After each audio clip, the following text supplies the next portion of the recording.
Hello everybody, thank you so much for coming to Native Creatives, our first inaugural Native Creatives for ever really actually, and this is the spring 2020 edition. We hope that this is going to continue over the next 18 months, well we know it's going to, with different programmes and different guest speakers each time. Thank you so much those who came to the brilliant sessions last night with Professor Pat Thompson on the theory of creative pedagogy and how to rethink it, and Subha Subramaniam from Academy Dance, who spoke about her creative experiences in the Arctic as a dancer and science teacher. I'm sorry if you've heard me say this all before about Native Creatives, but there's quite a few of you who won't have heard me say this. But we are following on from Festival Bridge's very successful mental health and wellbeing series for teachers of the creative arts and primary arts teachers in October. We felt there was a real gap in support and provision for you as individuals to nurture your artistic and creative practice, both personally and professionally. How do we as artists and educators separate and or combine the two? A hybrid practice perhaps, as Pat Thompson described last night. These are not CPD sessions as such, but a place to develop and continue a conversation around your artistic practice, whether that's visual art, dance, music, theatre, creative writing, or simply an engagement with high quality arts and culture. Finding the physical and mental and emotional time to utilise our creativity as educators has never been more crucial, and Native Creatives is the place to help do that, and in turn we hope it will benefit your delivery in the classroom and our children and young people. So we do hope you'll engage in the Q&A with our speakers today, either in the chat box or by waving your hands furiously or putting the little raise your hand icon up at the end of the session. There's going to be a Jamboard link, as there was yesterday, in the chat box, where we'd just like you to write one line of feedback so that it can help us develop for the next Native Creative programmes. The last slide that Sav, my colleague, will put up is our contact details and social media platforms. So please do get in touch to find out more about what Native Creatives has in store for the future. But we are kicking off today with a seriously wonderful human being, which you all know about because that's why you're here and that's why you booked onto it. I have known Susan for a little while now, and I've always been aware of the great many hats she wears in teaching, mentoring, consultancy, patronage and pioneer of arts education.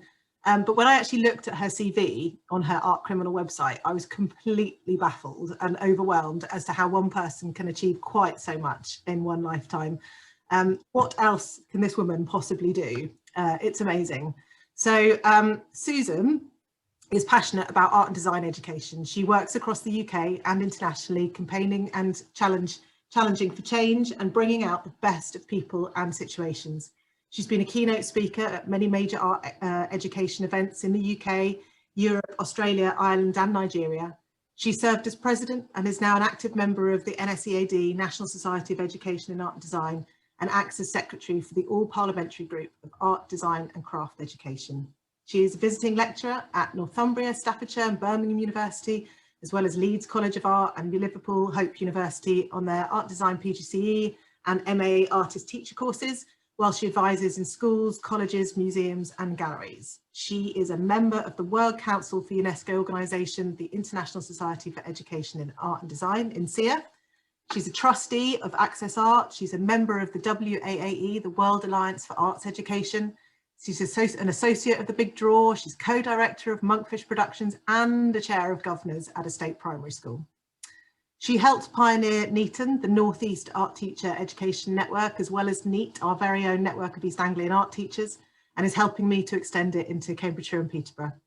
Above all, Susan describes herself as an artist. What a legend. Over the past few months, Susan has become my mentor and a general sounding board, not only for Native Creatives, but for anything related to the creative arts and education. Alongside Native Creatives, we're currently working together to try to establish or collaborate with other creative art teacher networks. So please, if you are part of one or would like to help establish one in your area or with your trust, please do get in touch with us. So it gives me an enormous amount of pleasure to introduce the legendary Susan Coles. I don't know if I can live up to any of that. I think I'll start by just ingloriously putting myself down because I've already explained to everybody my glasses have broken about 10 minutes ago, and they're held together by a little piece of blue tack. So if you see me losing my composure tonight, it's simply for that reason. Okay, so I'm going to go straight in, and I called this talk tonight, "The Unexamined Life is Not Worth Living," because that's a quote from Socrates. Now, not everybody knows who Socrates is, but he was a Greek philosopher from Athens and probably one of the founders of Western philosophy. And he believed really strongly in the love of wisdom, and that above everything else in life, it's the most important pursuit. So really that pursuit of wisdom through questioning, and in his case, logical argument, it kind of influences the way that I think, because it is about examining what you do in your life and by thinking. And so I think that's a really important way to start this tonight. And I don't want to put too fine a point on this, but he also believed that you have to be aware all your life that you're going to die one day. So a life without philosophy becomes an unexamined life, which is not worth living. So the only thing we can ever be sure of in life is that someday we will actually die. So on that salutary point, I want to take a little look at my proposed focus for tonight, because I wrote this some time ago, and I think it will resonate with quite a lot of you, even the image at the top. Our life really can be a treadmill, and I think lockdown's been very, very interesting because it's made us think of our own values and our own priorities. And I think loads of people that I know and work with have got things under review. They're actually looking at their life, their work-life balance.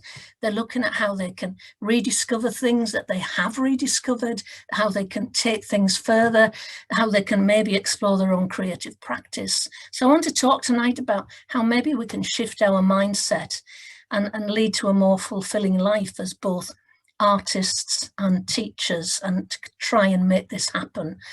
Now, lockdown 1, lockdown 2, lockdown 3. Everything changes. Your work and your job changes.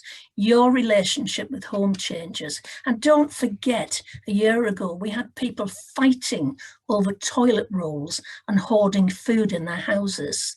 The daily walk around your block or your town or your village, it allows you to explore lots of things that escaped you previously. The paths and the streets and the trees and the flowers and the blossoms, and then spring, which was beautiful, and summer that was beautiful, and then it crept into autumn and then winter, and now we are on the verge of spring again. And what we've done, if we've looked up and we've looked down, we've changed our spaces at home, we've moved the furniture, we've organised our bookshelves just for the Zoom backgrounds, we've gone out and painted the fence, and we've had very, very little choice, especially during lockdown 3, because last spring and summer was quite nice. I thought the air was clearer and fresher, the streets were quieter, we were content, and what more could you want, really? And Little Britain embraced the arts. We made jigsaws, we bought cross-stitch sets, we drew on the pavements and the windows, we connected online with orchestras, with remote choirs, with art workshops, with poetry workshops, with writing workshops. And in some ways, it was a little bit of a holiday because we didn't think it would last for very long. And then that, for teachers in schools, led on to the 6 weeks holiday. And you know, I don't want to, at any point here, forget the people who've been extremely ill because of coronavirus, and that many have died well before their time. But we survived lockdown, 1, because of the novelty, and 2, because we had no idea we would have to go through it again and again. And working from home the first time and working from home the second time, well, they were different. Because now we're in dark mornings and dark nights. We have a lack of space. We're sharing equipment. We're sharing bandwidth. Sometimes if you're a teacher, you're in school, then you're out of school. If you're working in galleries and organisations, you're often working from home because you obviously don't have that opportunity to engage with your audience in the flesh. Kids got really bored. They started switching off their cameras and their microphones because actually they didn't want to be there. And probably neither did you. And parents, what a job you've done. Homeschooling and working from home. And all of us were Zoom fatigued, were worn out. And teachers were amazing though, because they became film editors, TikTok stars, YouTube sensations. You all climbed up that incredibly steep learning curve, and you missed so many things, you know, that are important. Like, to be honest with you, there's nothing like the smell of an art room. It's as simple as that. There's nothing like the buzz of being in the playground in a primary school. There's nothing like it.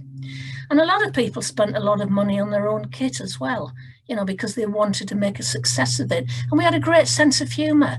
We've had our teachers online on our Facebook group sharing these stories, you know, what the kids were like sometimes when you were trying to teach 30 of them and hoping that at least 15 would turn up.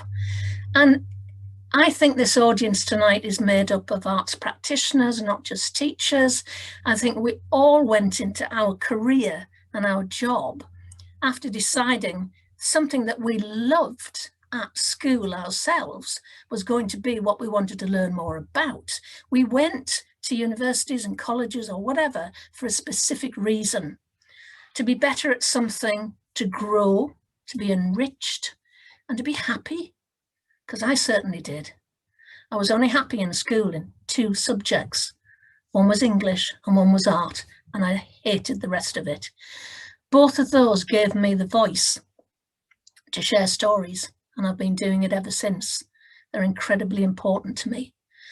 So during lockdown, I've been kind of revisiting why I call myself an artist teacher, and I've been doing it in this country. We had a fabulous NSEAD forum on it.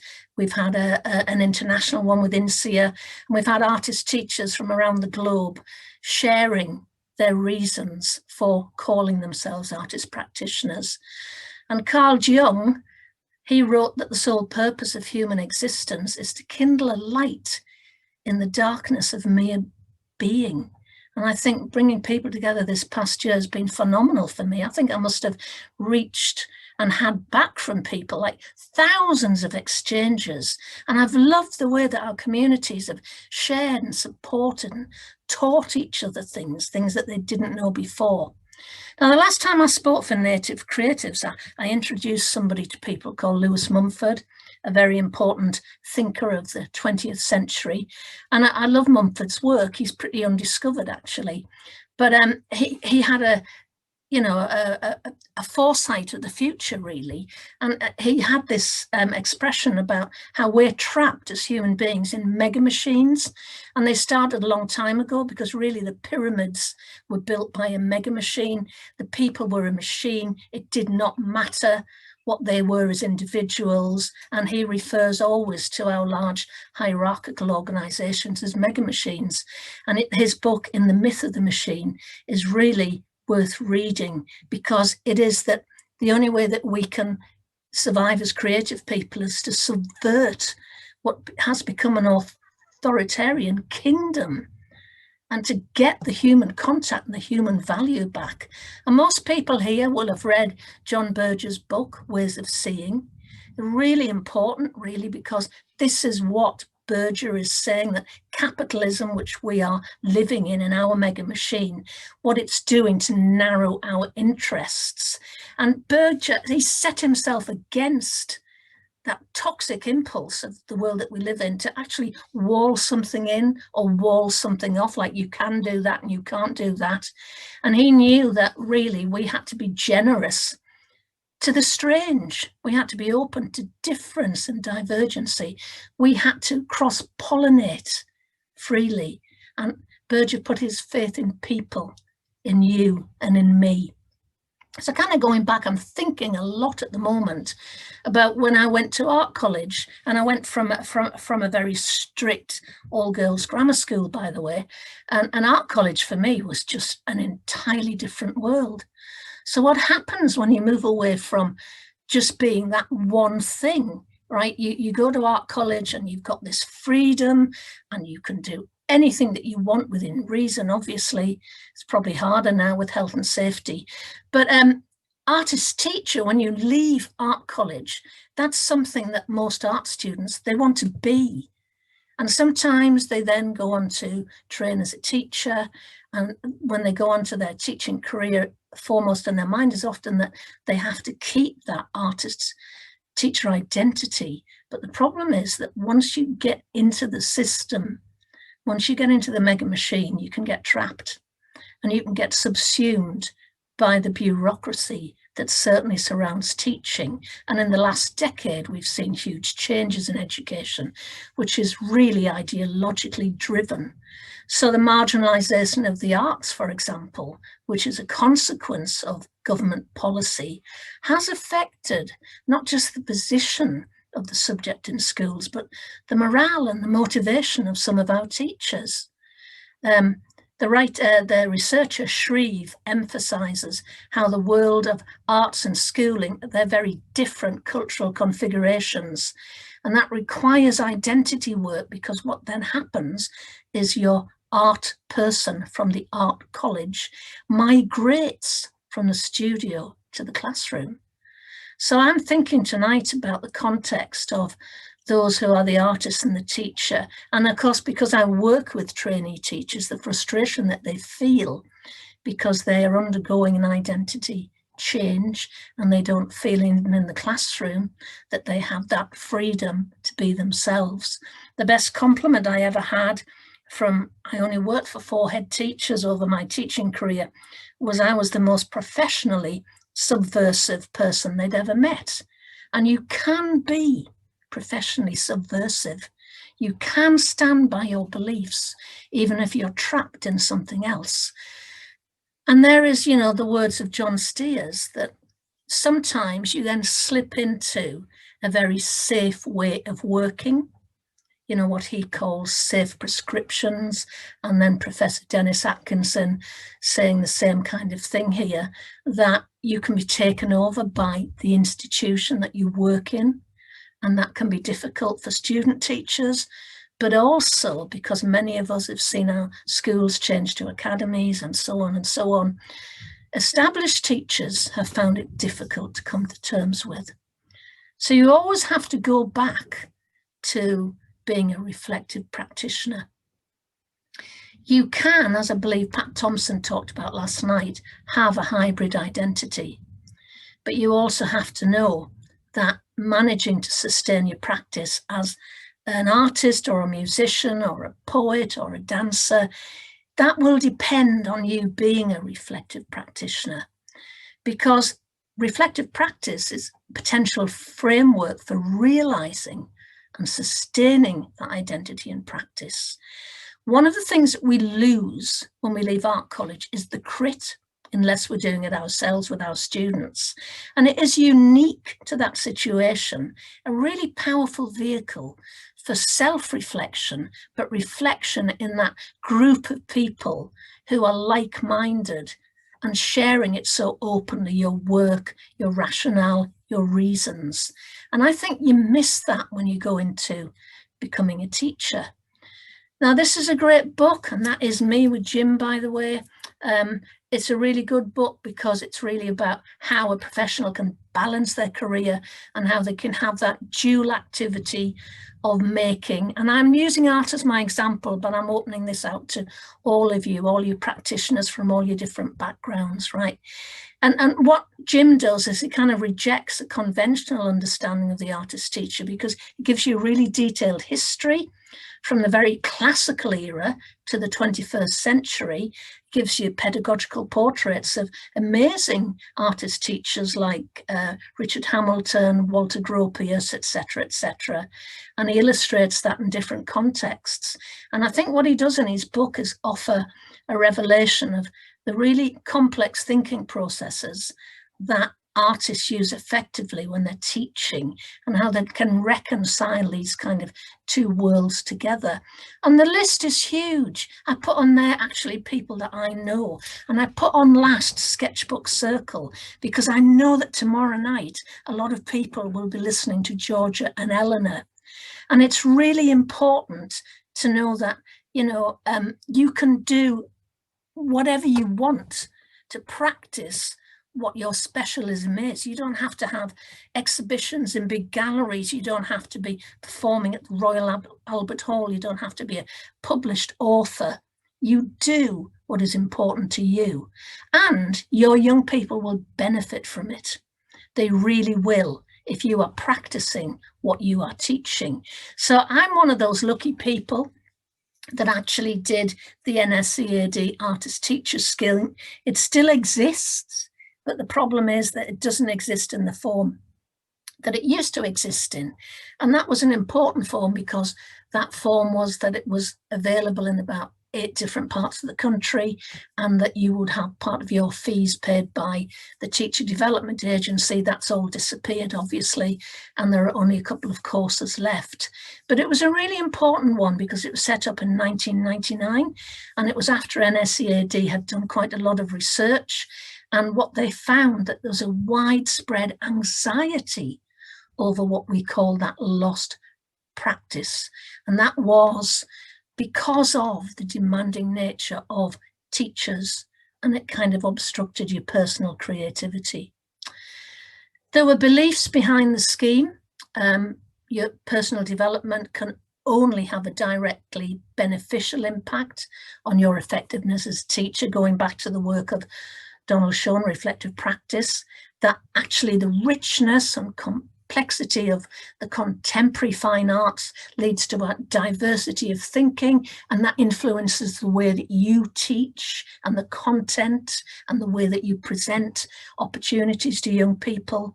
And it also believes strongly that through this course, the partnership between major galleries and museums and higher education institutions was a stimulating place to be. And mine was done between the Baltic Centre for Contemporary Art and Northumbria University. It was a fantastic 3 years, by the way. But then you think, okay, so you come out of art college and you're enthusiastic and wonderful, and you've got this great knowledge and passion about your practice, or you've come out of music college, whatever it is.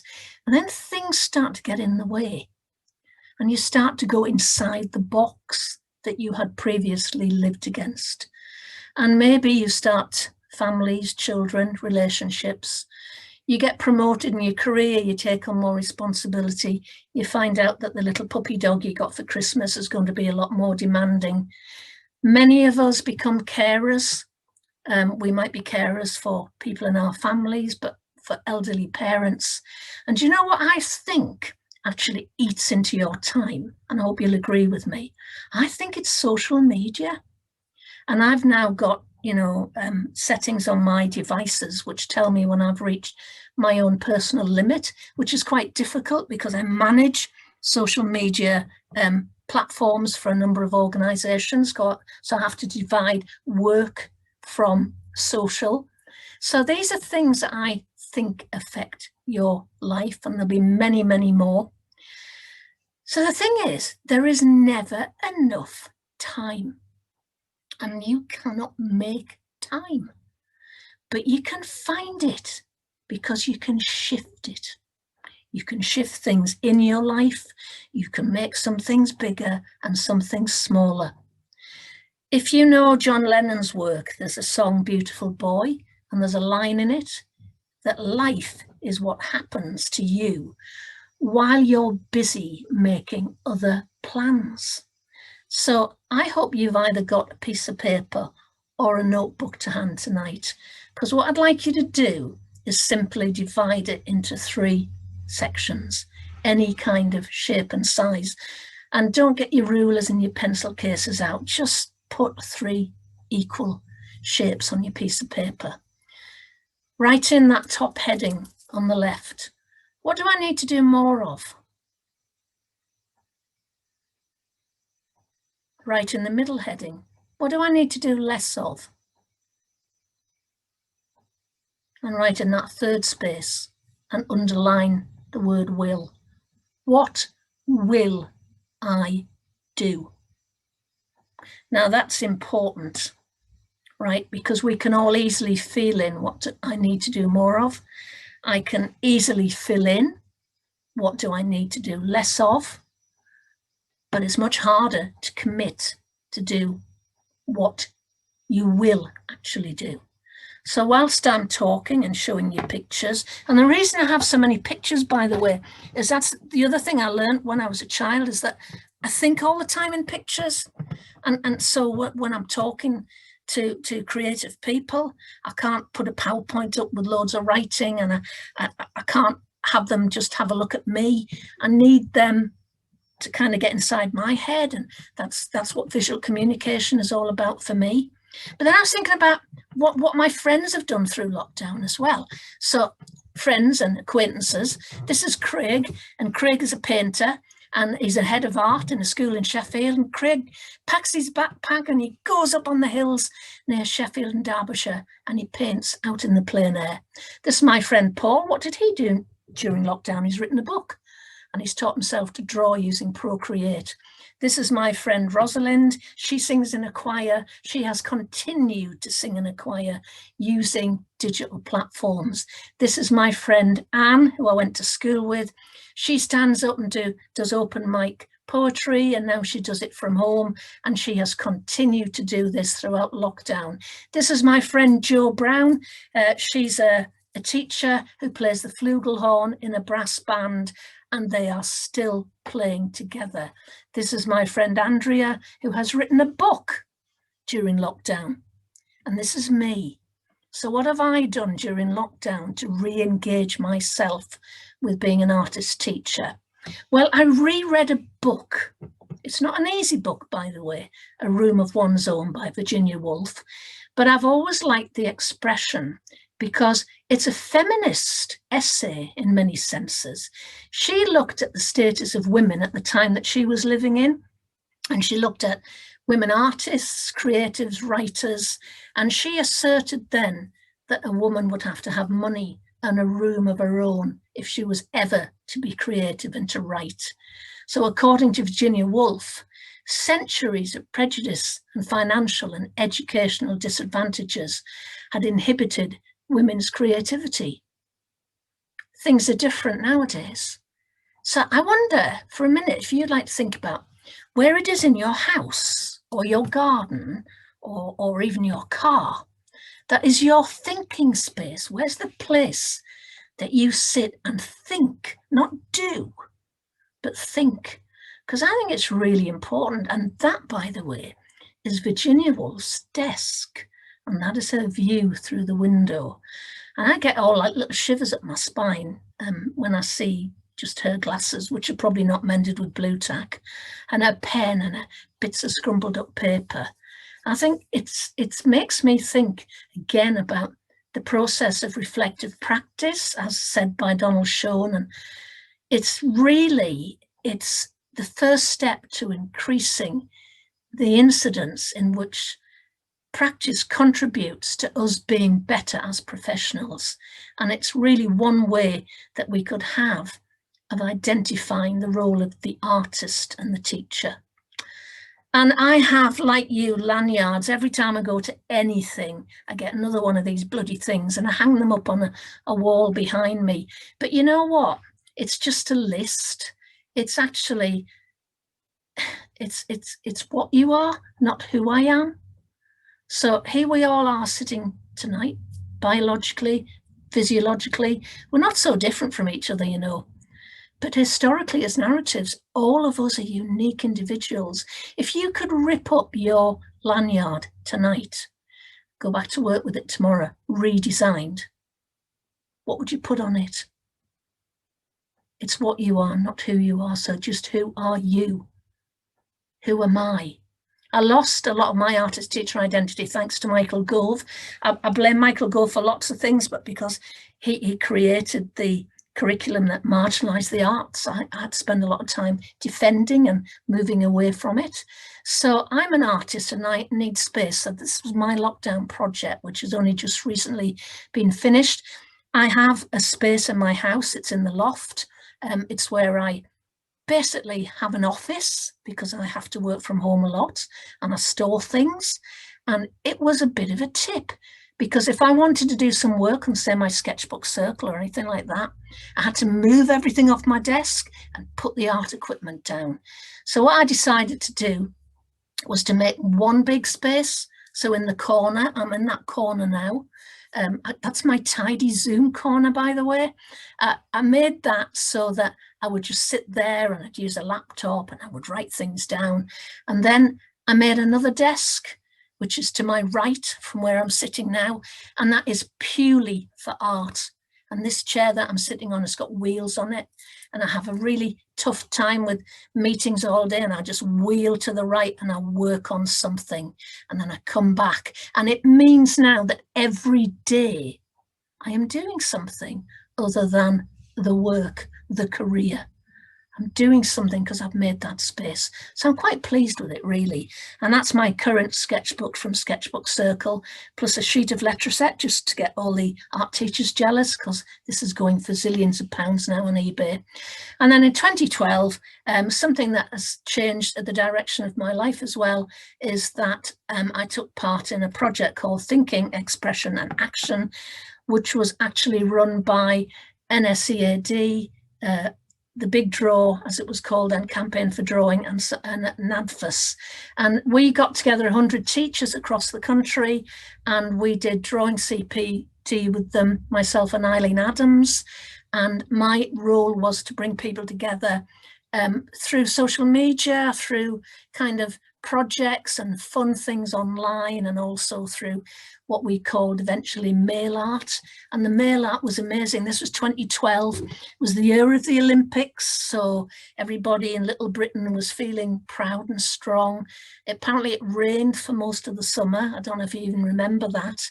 And we started drawing on the backs of envelopes and sending them to each other and creating these albums. And honestly, it was incredible what people did.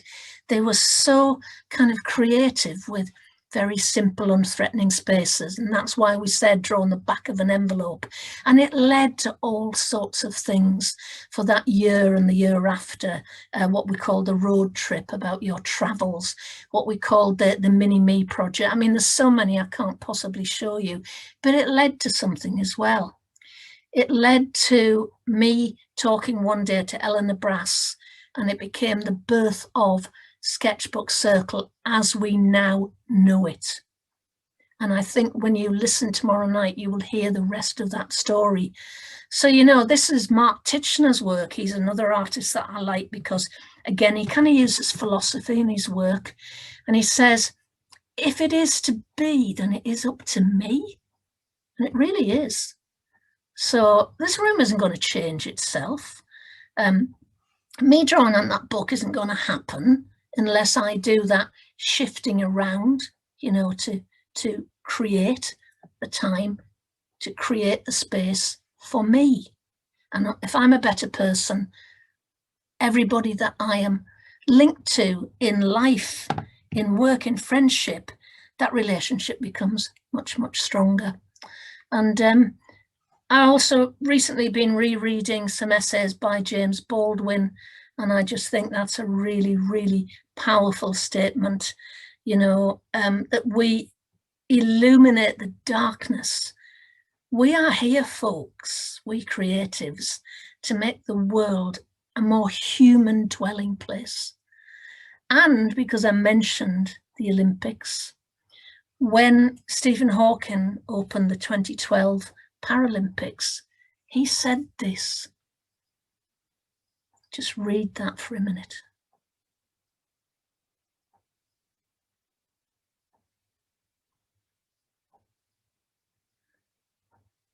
And you know, we live in a culture of productivity, a mega machine, capitalist society. We're all sometimes succumbing to a tyrannical notion of work-life balance, and that leisure is not essential to the human spirit. It's self-indulgent, or it's feckless and lazy. But you know what we do, folks? We look at the stars. We are the creatives. We are the inventors. We're the makers. We're the facilitators of art, of dance, of music, of poetry, of drama. we will survive, and actually we're going to actually survive, and not survive, but thrive. And the question I'm asking you tonight on that piece of paper, don't lose that piece of paper, is what can I do and what will I do? And do it. Life is short and we've literally just lost a year. See what you can do. Maya Angelou wrote this: life is not measured by the number of breaths you take, but by the moments that take our breath away. Thank you for listening. Wow, thank you, Susan. Gosh, what a lot to think about, a huge amount to think about. I've taken so much away from that. It really made me think about when I left art school and that notion of leaving this huge studio where all these resources and tutors and people and books and materials were, becoming an art teacher and moving to the classroom. And then I never went back. I never had a studio again. I'm now trying to make work in my house with 2 small children and a dog and all these other things. And that is a problem for me. So when on my list of what do I need more of, space was the thing that I need to find that little space like you where I can roll from one place to another and it just be there, because I think that's so important, isn't it? Really important. It is. And I wonder if there's anybody out there that would actually like to share what they've got and what they will do. I'd love that. Is anybody up for doing that? If you wave your hand if you're up for it. Because I'm going to pick on you otherwise. Come on. Come on, Native Creatives, you can do this. Who wants to share what they wrote on their piece of paper? Oh, there we go, for Val. Yeah. And Steph has got a hand up as well. I am going to do 10 minutes daily yoga, which I did before lockdown.